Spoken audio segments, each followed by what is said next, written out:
भय की छाया में डूबे हुए भी चंद्रसेन ने एक गहरी सांस ली और अपनी 7वीं और अंतिम गुत्थी पूछनी शुरू की। मणिपुर नामक राज्य में एक राजा राज्य करता था, राजा नीलवर्मा। उनकी रानी थी चंद्रप्रभा, जो तेजस्विता और ममता की मूर्ति मानी जाती थी। लेकिन चंद्रप्रभा से भी अधिक प्रसिद्ध थी उनकी पुत्री राजकुमारी तारिणी की। तारिणी न केवल रूपवती थी, बल्कि उसकी बुद्धि और धैर्य की भी दूर दूर तक मिसालें दी जाती थीं। उसने वेद, खगोल, शस्त्र, नाट्य और चित्रकला में अपूर्व निपुणता प्राप्त की थी। वह कहती थी, नारी का सौंदर्य उसकी दृष्टि में है, शक्ति उसके ज्ञान में। समय के साथ जब तारिणी यौवन की दहलीज पर पहुंची, उसका तेज और सौंदर्य जैसे प्रकृति की पूर्णता बन गया।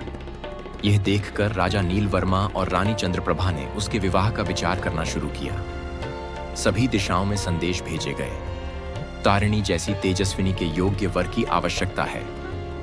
परंतु जैसे ही चित्र और विवरण तारिणी के सामने लाए जाते, वह न तो मुस्कुराती, न ही कोई प्रतिक्रिया देती। एक दिन राजा ने उससे पूछा, बेटी, क्या तुम स्वयंवर चाहती हो?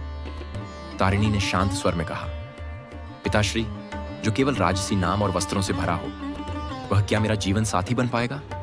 मेरा वर वह होगा जिसमें अंतर्मन की गहराई हो, रूप, वीरता और ज्ञान का मेल। राजा नीलवर्मा ने उसी दिन घोषणा कर दी, जो कोई रूप, पराक्रम और ज्ञान इन तीनों में श्रेष्ठ होगा, वही तारिणी का वरण करेगा। कुछ ही दिनों में 4 दिशाओं से 4 रहस्यमयी युवक महल पहुंचे। उनके साथ थीं आश्चर्यजनक शक्तियां। पहला युवक सुनहरी मृगचर्म से लिपटा बोला, मैं स्वप्नों को मूर्त रूप दे सकता हूं। जो कोई सपना देखे, मैं उसे प्रत्यक्ष कर सकता हूं, चाहे वह महल हो या संगीत, धन हो या अस्त्र। मेरी यह शक्ति देवताओं द्वारा प्रदान की गई है। दूसरा युवक बोला, मेरे पास वह दृष्टि है जिससे मैं मृत आत्माओं से संवाद कर सकता हूं। वे मुझे गूढ़ ज्ञान और रहस्यों की शिक्षा देते हैं। मैंने स्वयं काल की छाया को देखा है और मृत्यु से प्रश्न किए हैं। यह विद्या केवल मेरे पास है।